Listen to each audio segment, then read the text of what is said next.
Oh, hey, I just wanted to say April Fools. Oh, it's not April 1st?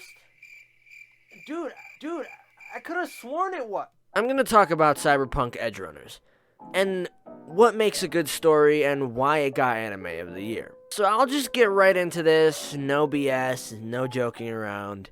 Let me just get into this video. There are 5 things that can generally set up a good story: the characters, setting, plot, conflict, and resolution. Now, anybody can do this. It's easy to make a setting with characters and a plot, but this isn't all you need to make a good or amazing story in anime.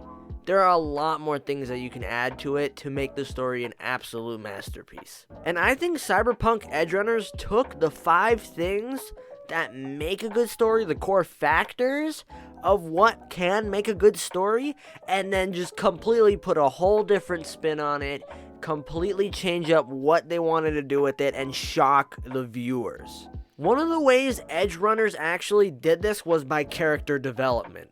Studio Trigger made sure we were able to empathize with the characters in the show, and I think that's a real good thing. Because sometimes we'll watch an anime and look at a character and say, I don't understand how they feel at all. But Cyberpunk Edgerunners was not like that by any means. The setting also perfectly fit with the characters and the character development.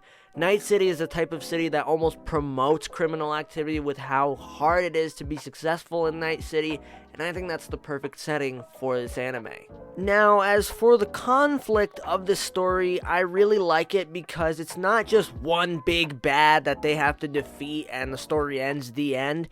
It's really layered, and it's not just one big problem that they have to solve, it's multiple problems that they have to solve. Which brings us to the part of Cyberpunk Edgerunners that I really liked, and that was the sense of danger. The thing I really like about Edgerunners was the sense of not knowing which character might die or might make it out alive in the next couple of seconds, minutes, and episodes. I feel like this sort of feeling was carried around the entire anime, the feeling of constant danger and having to look behind your back to see if you might be alive the next second. And you just don't see many anime doing these types of things for the sole reason that they don't want their fans getting angry at the creators for killing off a fan favorite character. But we all know Studio Trigger did not give a damn about what the fans felt. They didn't care about the fans' feelings. They said, you know what? Let them cry. Let them cry. Studio Trigger, I hope you know I cried at the end of Edgerunners, and you're responsible for it. I rewatched Edgerunners to make this video, and I'm gonna say this from my heart. The more you watch it, the more you have no idea who's gonna be hurt, who's gonna die, or who's gonna make it out alive. Studio Trigger wanted to create a masterpiece, and so they did, with no remorse for which character dies or not. Literally, no remorse. They literally had no remorse for my favorite characters.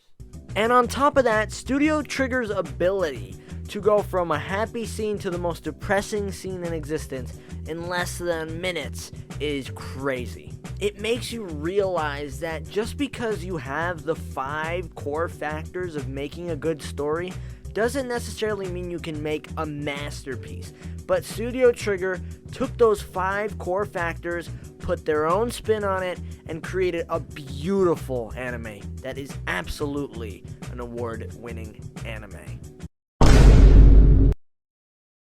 Now, this part of Cyberpunk Edgerunners was the worst and the best. The ending. I'm not going to say any spoilers, I'm just going to tell how I felt after I saw the ending. This ending was the most gut-wrenching ending I have ever seen in anime.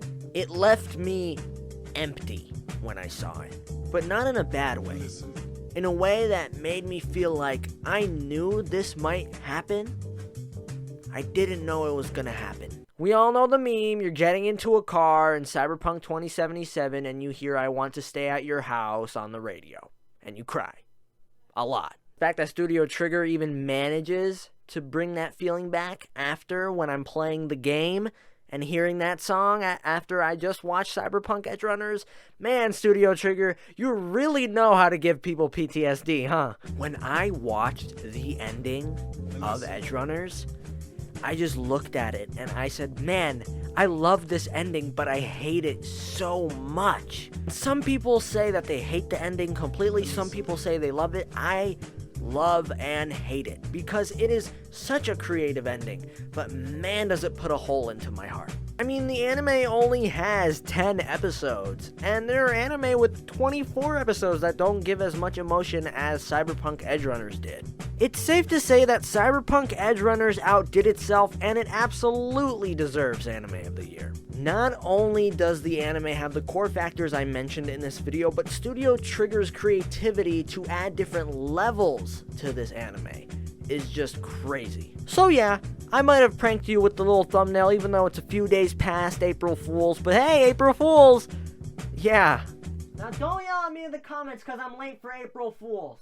Hey, I want to just mention this. If you guys really enjoy my anime commentary, I would really appreciate it if you guys can drop a like and even subscribe to the channel. I know this channel is pretty new to the platform and it's had its up and downs, but I would really appreciate the support. And I'll see you guys in the next video when I'm talking about another anime. See you guys!